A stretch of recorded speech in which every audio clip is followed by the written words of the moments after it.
Mike Radich here, and I'm now joined on the phone by Bellator Lightweight Michael Chandler. Michael, how are you? Doing good. How are you? I'm doing good. Michael, you're going to be challenging Eddie Alvarez for the lightweight title. You had 3 fights in the Bellator tournament to get a shot at the title. What was your toughest fight in the tournament, and what do you think was your best performance in the tournament? I think, I don't know. I mean, I think the tricky Pitbull was the toughest guy in the tournament, the most dangerous, most skilled. But honestly, I think Lloyd Woodard, how he kept a high pace. He kept trying to get up when I was taking him down, and I wasn't really able to do a lot of damage to him. Wasn't able to get a lot of ground and pound on him, and he was probably the toughest guy that I fought. But as far as skill-wise, I think Patricky was the most skilled fighter that I fought, and I think that was my best performance. I showed hands on the feet. I think I definitely outstruck him. And I showed that I picked him up, slammed him, and beat him up in the ground game as well. And he had nothing for me with the jiu-jitsu. So I think that was my best performance. And Lloyd Woodard was actually the tougher opponent. Going through the tournament, are you a fan of the tournament format, first and foremost? I like it. It's cool. It's cool that you get 3 fights pretty quick. It gives the fans an opportunity to see someone fight, boom, boom, boom, right in a row. And you don't have a lot of time off between the fights where you kind of lose that momentum and you lose the fans' interest so easily. And you do earn your title shot. So the best guy out of those 8 is going to get the title shot. Whoever performs the best in those 3 fights earns the title shot and earns the right to get the shot at the world title. So I like it. And for me, fighting in the tournament back to back is just like wrestling. So just like what I did in college. So the tournament format is something that I think I knew I was going to excel at it and be in good shape and be durable for the whole 3 months. How much has your life changed since you won the tournament? Because at the start of the tournament, not a whole lot of people knew who you were. So how much has your life changed, or has it not changed, except you're $100,000 the richer and you're getting a world title shot? Yeah, I mean, it hasn't really changed much, honestly. I mean, I do a few more interviews. I do, a couple people know me. It's not really like I'm walking down the street and everybody, recognizes me like I'm a star or something like that. It's pretty much normal. Business as usual. Still just train, hang out. Hang out. Nothing really extravagant. I was actually flew out to LA yesterday for Inside MMA, so that's a pretty big show as far as MMA goes. So hasn't really changed much. Still just me and still just focused on winning the world title. After that happens, then I think hopefully my career will explode even more. How long have you had to train for this fight? Because this fight was pushed back. It was originally supposed to happen. I can't remember when it was, but I know it was a little while ago. It was supposed to happen. Now it's back on. How long have you had for this training camp? We were supposed to fight October 15th in Atlantic City. So I started training, 8 weeks out from that. 4 weeks into training camp, the fight got postponed. So we knew, I knew that, Eddie at least released that it was only going to be a 1-month postponement. So we were, and around that time there was all kinds of rumors going around. Was his contract up? Was this fight going to happen? Is he hurt? Am I going to be able to fight someone else? If he's not able to actually fight this year, so I was kind of, just had to stay focused and not really worry about, what everybody else was saying, because, guys get wrapped up in all that, the hoopla stuff. It'll just get in your head, and you stray away from the one important thing, and that's just getting better as a mixed martial artist. So, this camp was a little bit longer than I intended. So it's going to be a 12-week camp altogether. But as soon as the injury got announced, I basically took almost 2 weeks off because if I would have taken those 4 hard weeks and then did another 8 hard weeks, I would have pretty much ran myself on the ground. And you can't train it at that high level without a break, for 12 weeks and expect you to perform at an optimal level. So I missed a couple times for 2 weeks and stayed out of the gym, stayed out of the hard sparring. More than anything, just kind of relaxed and was going wrong, and just kept on keeping on, and just getting better. I'm young, hungry, and healthy. So every extra day that I get to train and become a better MMA fighter, it's a blessing. Did you take that time off so that you wouldn't be peaking without having a fight? Was that basically why you took off time? Yeah, I mean, it's a kind of a cool little science. You have to make sure you want to train, like you said. Yeah, I want to peak. Now I want to peak November 19th. So if I would have kept training like I was, I would have hit my peak right around mid-October, and then all of a sudden I still have a month until I fight. I still have another 4 weeks of hard training, and not that I love this sport. I love the lifestyle that we live. I love the training. It's fun. It's awesome. It's a competition every single day, and you're having fun, and I'm training the best gym in the world, in my opinion. So I have a great, an ample amount of guys to go with, and coaches and all kinds of stuff.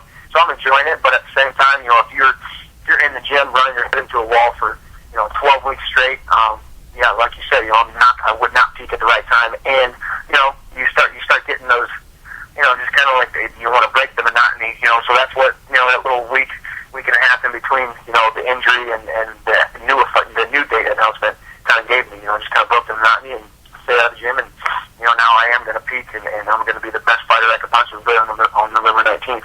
Who are some of the guys helping you in preparation for the fight? Well, as always, my coaches, Gil Martinez is my boxing coach, Neil Melanson is my grappling coach, so I've been, hitting individuals with them at least, 2-3 days a week. And then, it's the ton of guys that I have working out here, Jay Huron, Mike Pyle, Martin Canton, Tyson Griffin, Evan Dunham, and it worked out really well. Jay Huron and Tyson Griffin just fought, 2 weeks ago, so they were basically in camp around the same time I was, and now, they've both had their fights, so they're taking a week or 2 or 3 off, and it works out perfect because Martin Canton and I are both fighting November 19th. Him on the UFC show, me on the Bellator show. So we're both kind of in sync as far as our training camp. So that's the beauty of being here. There's tons of coaches and tons of guys, high level guys, big man guys who are always in training camp. Always, there's always at least a small handful of guys who are in intense training. You can step into exchanges any given day, and there's somebody there to go hard with, so it's awesome. I know you can't speak a whole lot about your game plan and stuff like that, but have you been working specifically on your boxing for this fight? Because, your wrestling is top-notch, but Eddie Alvarez, he showed great boxing in his last fight against Pat Curran. Is that what you've been focusing a lot on this camp? Yeah, I love boxing. I love hitting mitts. I love working with Gil Martinez. He's a genius, like literally a genius, and every single time I spend an hour working with him, I learn so much, and I just take it all in and absorb it, and it's like my new little toy. I want to be a great boxer in the sport. I want to be a great boxer for MMA. I want to have the people talking about how good my hands are. So since I moved to Extreme Couture, I focused a lot on that. But yes, Eddie is a great boxer, great hands. He digs to the body, and he pushes the pace for 20. Like he showed in the Pat Curran fight, he pushed the pace for 25 minutes, and he's he's throwing a lot of hands the whole time, and a lot of movement. So yeah, I've worked a lot of boxing. We're working a lot of angles, a lot of movement. Like the Patricky fight. I knew I had to stay away from that right hand and the big knee. So we did a good job of splitting the jab, throwing long jabs, getting in, getting out, and just being faster. So working on my hand speed, working on my power, working on everything, and I really tested my hands against Patricky Pitbull, and I really am gonna, I'm going out there. I'm not just going out there to take him down, take Eddie down necessarily. I'm going out there to beat him in the fight. We start standing. We're gonna stand until I want to take him down, and if I want to take him down, I'll take him down, and hopefully in a dominant fashion, and beat him up on the ground. And that's just the goal. Push the pace on him, and nobody's really brought the fight to Eddie Alvarez lately. Pat Curran didn't take one step forward in their fight. Roger Huerta did, but he was really reckless, and Roger, obviously we've seen better days for Roger Huerta, and his couple fights before that, not many people push the pace and step forward and get in his face, and that's really just what I want to do. I'm gonna just want to push the pace and be relentless for 25 minutes, or hopefully less. What are some of the tapes that you've been studying, or have you been studying any tape on Eddie Alvarez? Because, like you mentioned, Roger Huerta, Pat Curran, that wasn't the best version of them. What kind of tapes have you been studying in preparation for the fight? Well, I mean, you always want to look at the most relevant, and the Pat Curran fight is his most recent fight, and the Roger Huerta fight was his second most recent fight. So, I look at those, and there's YouTube videos, there's his fights from the previous, the tournament that he won to become the lightweight champion. I don't put a ton of focus on film. The basics are there. We know Eddie has great hands. He's got great cardio. He pushes the pace. There's little things. And Gil, as far as the boxing, obviously, Gil can dissect it. And he tells me, he likes to do this. He likes to do this. He likes to do this. We're going to counter with this, and this. If we get in this situation, this is what we're going to do. And so you look at the Pat Curran fight. You look at the Roger Huerta fight. Both dominant performances by Eddie and exciting fights. So I'm just really looking forward to going out there and putting on an even more exciting fight, and something that the fans are really going to enjoy and talk about for a long time. A teammate of yours, Jay Haran, you can make the argument that he won the fight. It was a super close fight with Ben Askren. Did you watch that fight, and what were your thoughts on that fight that he had? Yeah, I did.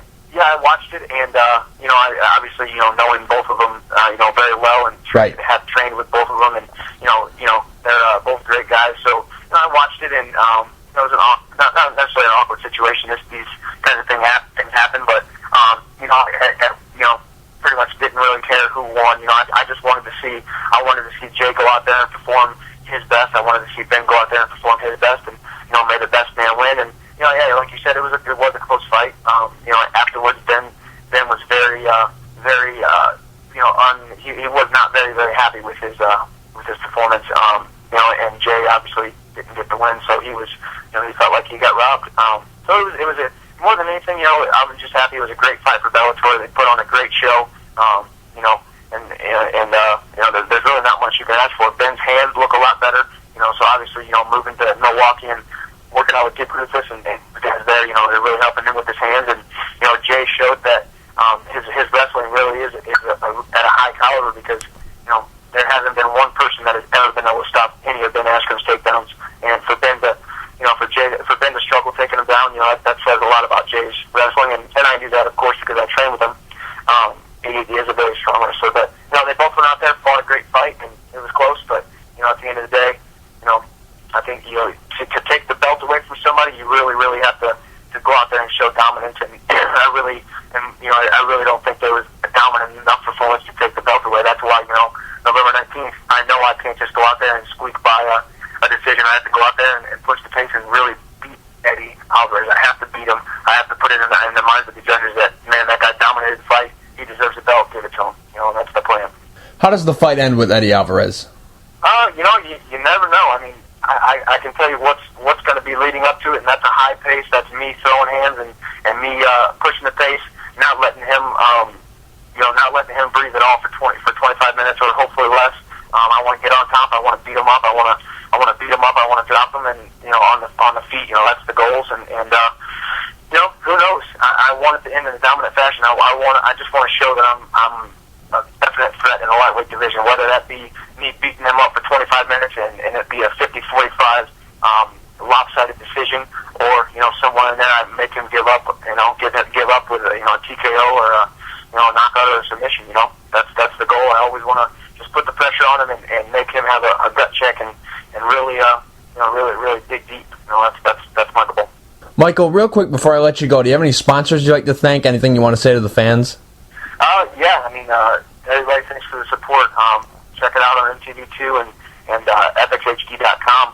November 19th, me versus Eddie Alvarez. I'm going to be the new Bellator Lightweight World Champion. And big thanks to Ken Lester for his support. Big thanks to Clinch Gear, High Tech Pharmaceuticals, Body by Body, and Dave Martin and Randall Allman, Martin Advisory Group, my managers, and everybody at Extreme Couture. And I appreciate this interview and this exposure. Michael, thank you for taking the time to talk. I really appreciate you taking it so close to the fight. Good luck against Eddie Alvarez at Bellator 58. Absolutely.